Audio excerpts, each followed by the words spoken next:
Estamos aqui no Além da Notícia de hoje recebendo o indígena Marco Terena, ele é da tribo dos Terena e que está aqui em Brasília já há bastante tempo com um papel importantíssimo.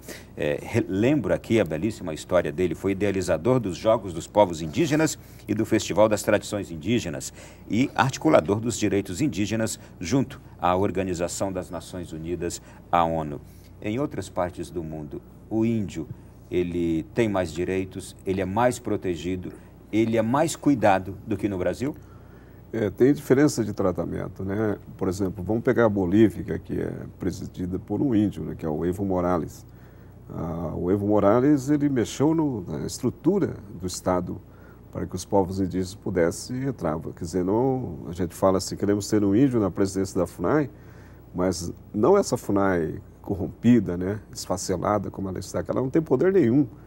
Nós queremos uma FUNAI com status de ministério. Quando se trata de 300 povos, 300 línguas, você tem que ter o status de Itamaraty, por exemplo, né? Então, o Evo Morales, ele mexeu na estrutura institucional do Estado para que os indígenas pudessem entrar, trazendo sua opinião, seu ponto de vista, mas também que ele pudesse fazer acontecer as coisas, né?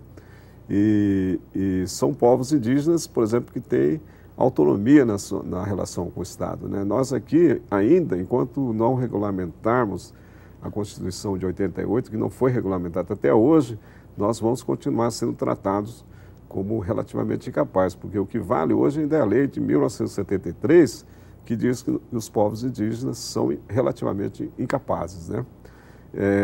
Então é uma contradição, assim, da lei feita para o índio, porque eu queria dizer também, às vezes eu sou radical nesse debate, nessas questões, porque a lei que foi feita para o índio não foi feita pelo índio, né? Por isso que o juiz, lá de Ponta Porã, fronteira com o Paraguai, dá um parecer baseado no que ele aprendeu na escola. Se ele nunca estudou direito indígena, como é que ele vai dar um parecer mais realista sobre a questão indígena? Como que o ministro do Supremo, por exemplo, vai analisar uma questão indígena, e nós queremos, inclusive, ter um encontro com o atual presidente, o Joaquim Barbosa, para a gente criar uma espécie de treinamento dos ministros de Estado, do Supremo, para a gente debater e a gente aprender também como funciona o sistema, né, do homem branco, né? Porque nós não temos gente lá, nós não temos uma escola que ensine o que é direito indígena, por isso que a polícia vai, por isso que o governo inclusive atual, ele extinguiu o papel da FUNAI dentro das aldeias, ele tirou a FUNAI de dentro das aldeias. Por quê?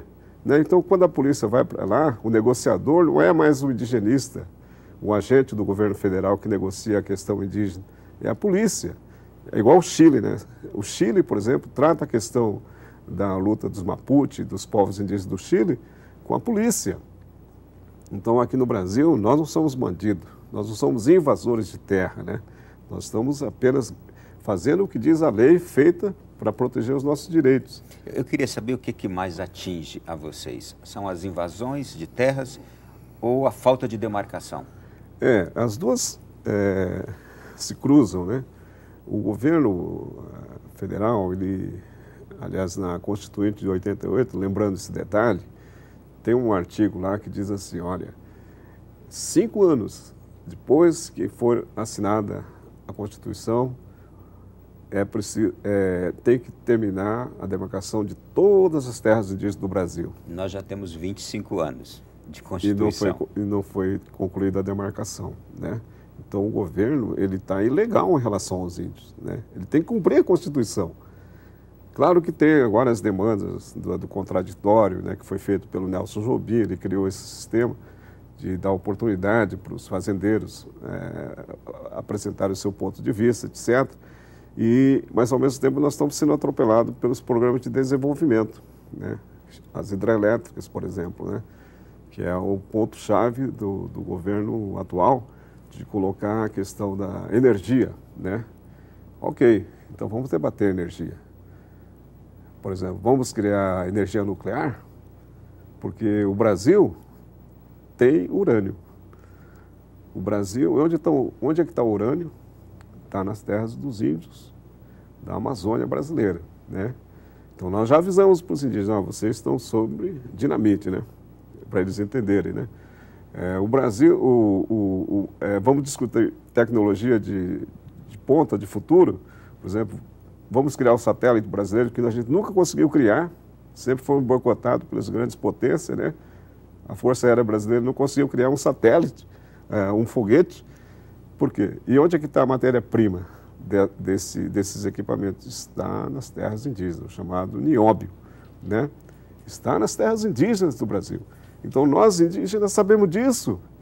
Por que o povo brasileiro não tem que saber disso, né? E, ao mesmo tempo, a biodiversidade, né? Então, nós podemos, tendo o Ministério de Assuntos Indígenas, contribuir para o crescimento do Brasil. Ao contrário do que esse pessoal fica dizendo, que nós somos um obstáculo ao desenvolvimento, né? Que nós atrapalhamos o progresso, né? Não, nós temos uma visão de futuro, temos uma visão de Brasil, um Brasil grande, um Brasil que seja potência mundial, mas não do ponto de vista da armamentista, né?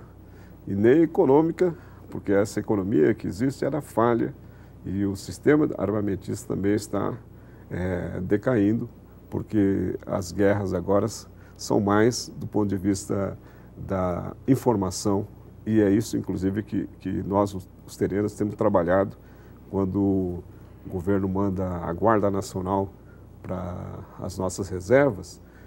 Os nossos indígenas estão analisando qual tipo de comportamento tem a Guarda Nacional, se é a favor do índio ou a favor do fazendeiro, né?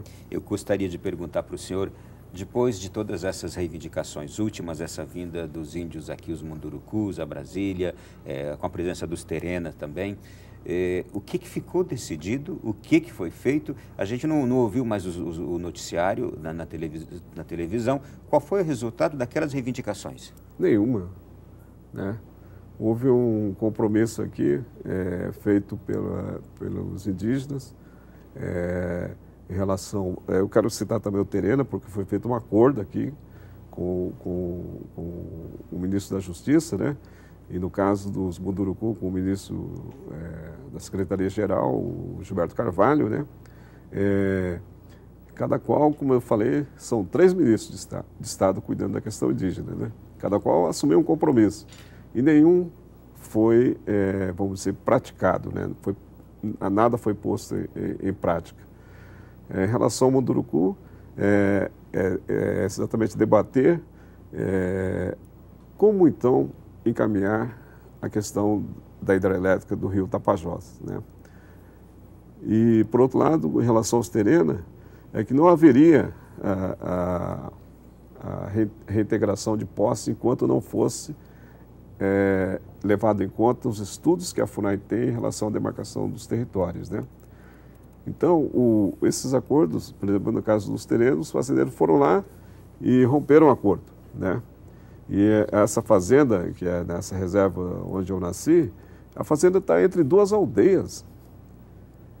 E o fazendeiro vai na justiça e ganha e diz assim, não, a fazenda é minha. Ela está no meio de 2 reservas, né, indígenas dos Terenos. Então nós precisamos mostrar isso para a sociedade, no sentido de dizer que quando a gente luta pela demarcação de terra, a gente está respeitando também o direito do fazendeiro. Nós somos a favor de que se eles têm título de boa-fé, não só o fazendeiro, mas principalmente o pequeno agricultor, ele tem que ser indenizado por um erro do próprio governo. E por um erro do passado. Do passado. Que não foi corrigido até hoje e que, enquanto não for corrigido, esses conflitos continuarão, lamentavelmente. Continuarão trazendo intranquilidade, inimizade entre o indígena e os povos que vivem em volta dele. E até pela imagem passada também, através dos meios de comunicação, gera-se até questionamento quanto à legalidade da causa de vocês, quanto à autenticidade da causa de vocês. Gera um preconceito, até mesmo um espírito racista, né, que a gente tem percebido em alguns comentários na internet, mas a gente precisa superar isso, né? A causa é maior, a questão indígena é maior, e é por isso que a gente procura mostrar para toda a sociedade, inclusive como um todo, que nós somos aliados do futuro. Eu gostaria de saber ainda do senhor o seguinte: o governo brasileiro começou a transposição do Rio São Francisco, a maior obra do governo e mais cara, 6 bilhões de reais, e até agora não deu em nada. É dinheiro jogado pelo lixo, pelo lixo, na verdade. Temos agora a construção das hidrelétricas de Eldorado dos Carajás, de Belo Monte, que também grande parte da sociedade se opõe, os senhores se opõem também, e aqueles que se opõem tanto à transposição do Rio São Francisco quanto à construção dessas hidrelétricas defendem o ponto de vista ambiental, que parece que é secundário e que não tem grande valor quando se põe em primeiro lugar o desenvolvimento do Brasil e os retornos econômicos. O que o senhor me diz sobre isso? Eu creio que toda essa plataforma de desenvolvimento, ela está, do ponto de vista da modernidade, ela está atrasada, né? Ela é conservadora, né?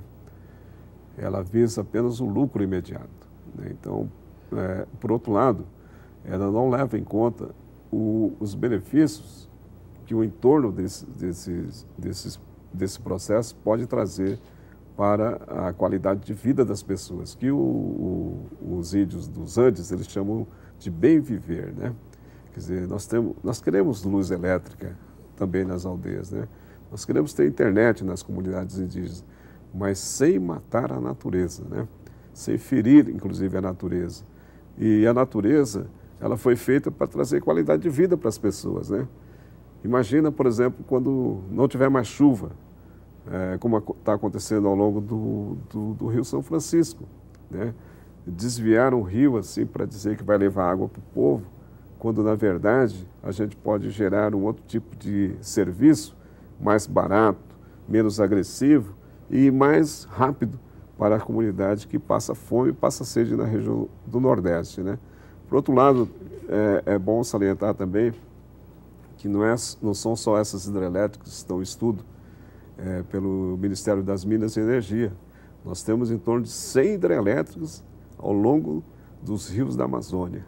Então a gente espera, né, que esse movimento que surgiu em função de 20 centavos, né, como um gancho, como argumento de união para lutar. Essa manifestação dos jovens agora recentemente. Exatamente, ela também começa a perceber que tipo de Amazônia, que tipo de Pantanal, que tipo de Mata Atlântica, né, que tipo de cerrado, e inclusive desses outros ecossistemas, a gente quer garantir para os nossos filhos e os nossos netos.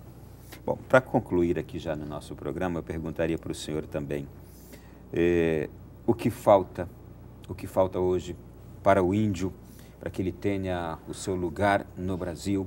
Qual é aquele sentimento que os indígenas têm hoje quanto a este país, as expectativas que ele tem, o senhor que convive com eles, convive com essas lideranças indígenas também. Quem o índio hoje, ele sente que ele é, a importância que ele tem e o que ele espera que esse país faça por ele? O Brasil tem 200 milhões de pessoas, né? 1 milhão são indígenas. E 15% do Brasil está preservado porque são áreas indígenas, são onde vivem as famílias indígenas. E no passado, a gente recebeu primeiramente os portugueses, depois os holandeses, os franceses, depois os escravos da África. E ao longo do tempo, fomos levados para lutar na Guerra do Paraguai, para garantir o Pantanal. Fomos levados para lutar em Nápoles, na Itália, por causa de uma tal de Segunda Guerra Mundial, que não tinha nada a ver com a gente. Mas como falaram que era para buscar paz, os jovens do passado indígena foram. Nós participamos da construção de todo o processo, por exemplo, assim, do trem do Pantanal, né, da Transamazônica, né, cuidando, por exemplo, das fronteiras, né, do Brasil. Hoje, quase 80% do exército na Amazônia é constituída por indígenas de várias línguas, porque trata-se da segurança do nosso país, da soberania do nosso país. Então nós estamos sempre participando da chamada soberania. E nós nunca fomos tratados, nós indígenas, com respeito, com dignidade. Nunca houve um reconhecimento de que nós ajudamos a construir o nosso Brasil.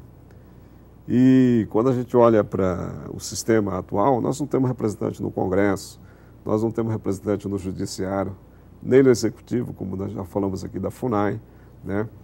Mas a gente não fica lamentando isso, porque nós, como povos soberanos, nós vamos conquistar esses lugares que está garantido pela Constituição, igualdade dos povos, né? Mas também é preciso conquistar o coração da sociedade brasileira. Na verdade, vocês não lamentam, mas é uma insatisfação que tem e que se torna uma reivindicação, não é verdade? É uma reivindicação constante. Constante. Então, em algum momento, nós vamos ter um índio, sim, no Congresso Nacional, que já tivemos o Mário Juruna. E vamos ter também um índio na FUNAI, coordenando a FUNAI e trazendo tranquilidade, inclusive, para o próprio governo, que não sabe como conduzir essa questão. E por mais que seja feito consulta, aquela falsa consulta, né, através de comissões indígenas, ela vai trazer embaraço, e como tem trazido, para as metas do governo. Então nós queremos ser parte das metas do governo, mas sempre respeitando a nossa forma de ser, a nossa qualidade de vida e principalmente os territórios indígenas através da demarcação.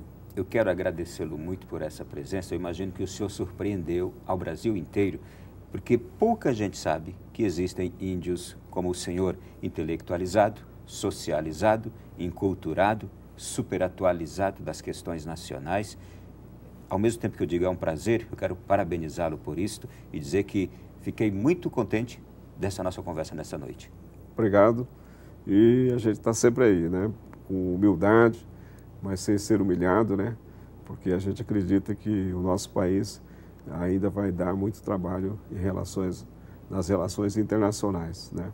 Não só de recepcionar os haitianos, mas também de interferir na qualidade de vida da Europa e da Norte América, que estão em decadência também. Prazer. Obrigado. Conversamos com Marcos Terena e um conteúdo exclusivo sobre este nosso encontro da noite de hoje, sobre essa temática, você encontra na internet. Além da notícia.net é a nossa página. Se Deus quiser, na semana que vem voltaremos com outro tema do seu interesse aqui no Além da Notícia. Boa noite, bom sono e até lá.